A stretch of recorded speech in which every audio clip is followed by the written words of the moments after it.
بسم اللہ الرحمن الرحیم۔ قرآن کریم کے 5ویں پارے میں اور 6 پارے میں تیمم کا بیان ہے۔ جیسے گزشتہ کل ہم نے سنا کہ نبی کریم صلی اللہ علیہ وسلم کی امت کے لیے پوری زمین کی مٹی کو پاک بنا دیا گیا، اس سے تیمم کر سکتے مٹی سے۔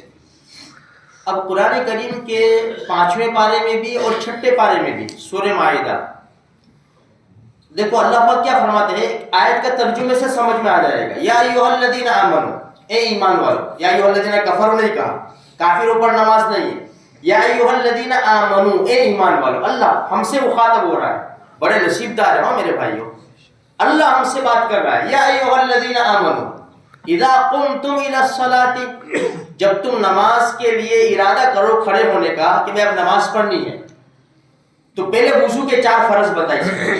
فاغسلوا وجوہکم، بھائی چہرہ دھو، چہرہ پھر حدیث میں بتایا کہ پیشانی کے بالوں سے لے کر تھوڑی کے نیچے تک، ایک کان کی لو سے دوسرے کان کی لو تک یہ جو جگہ ہے یہ بھی سب پر ہو جانی چاہیے، پورا ایک تھوڑا بھی ایک بال کے برابر بھی سوکھا نہ رہ جائے، اس طرح چہرہ دھو۔ فاغسلوا وجوہکم وایدیکم الی المرافق، دوسرا ہاتھ دھونا، یہ کوہنیوں سمیت پورا ہاتھ دھونا اچھی طرح، ایک بال کے برابر بھی سوکھا نہ رہ جائے، دونوں ہاتھ دھونا۔ فاغسلوا وجوہکم وایدیکم الی المرافق وامسحوا برؤوسکم، سر کو چھونا، سر کے اوپر ہاتھ پھیرنا۔ حدیث میں مسح بتایا، بھائی اس طرح 2 طریقے ہیں، ایک تو یوں لے جاؤ 3 انگلیاں، پھر یوں واپس لاؤ، پھر اس طرح یوں کر کے لے، ایک مرتبہ بس اچھی طرح۔ وامسحوا برؤوسکم وارجلکم الی الکعبین، پیر دھونا ٹخنوں کے ساتھ، یہ 4 فرض وضو کے بتائے۔ وارجلکم الی الکعبین۔ اچھا پھر آگے قرآن کیا کہتا ہے اسی آیت میں، وَإِن كُنتُمْ جُنُبًا، اگر تم جنوبی ہو گئے، یعنی تم کو غسل کی حاجت ہو گئی تو اچھی طرح پاک ہو جاؤ، فَطَّهَّرُوا، غسل۔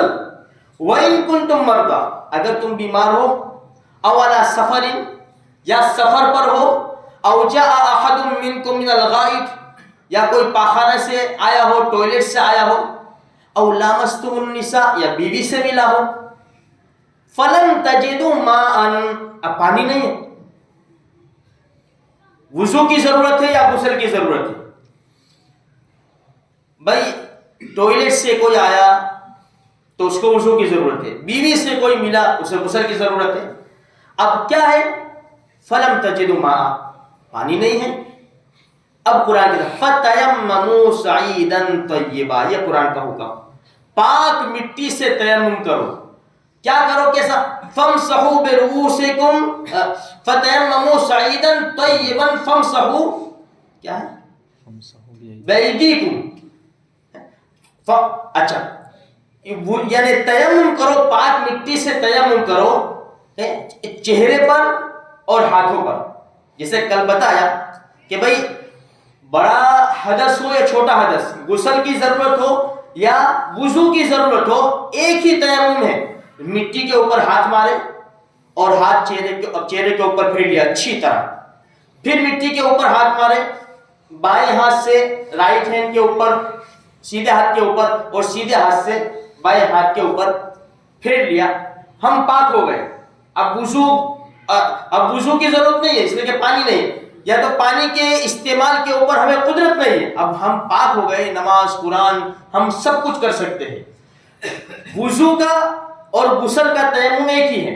حدیث میں بخاری شریف میں حضرت عمار رضی اللہ تعالیٰ عنہ خود فرماتے ہیں کہ مجھے ایک سفر میں تھے یا کسی غزوے میں تھے، مجھے غسل کی حاجت ہو گئی، تو اب میں نے کہا کہ کیا کروں، تو زمین کے اوپر لوٹ پڑا میں، بھائی غسل کے لیے تو پورا سب پانی بہانا ضروری ہے نا، تو حضرت عمار رضی اللہ تعالیٰ، عمر رضی اللہ تعالیٰ سے کہا ارے مجھے غسل کی ضرورت ہو گئی، تو میں نے تو کپڑے وغیرہ اتارے، زمین کے اوپر لوٹ پڑا میں، کہا کہ اللہ کے بندے ایسا نہیں ہے، اس کا تیمم بھی خالی زمین کے اوپر ہاتھ مار کر چہرے کے اوپر پھیر لینا اور زمین کے اوپر ہاتھ مار کر دونوں ہاتھوں کے اوپر پھیر لینا، بس انسان پاک ہو جاتا ہے۔ اب چھوٹی سی بات، یہ تیمم کا حکم کب آیا؟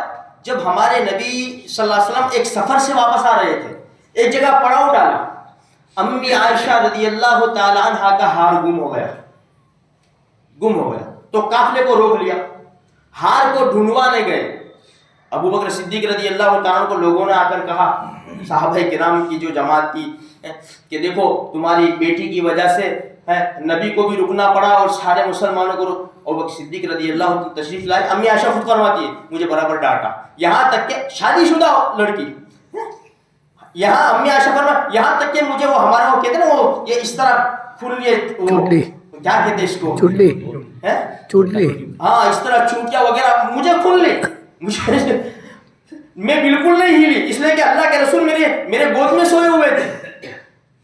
تو اچھا یہ وقت ہو گیا, قافلہ پورا رک گیا, اللہ پاک نے سہولت کر دی, تیمم کا حکم نازل ہو گیا.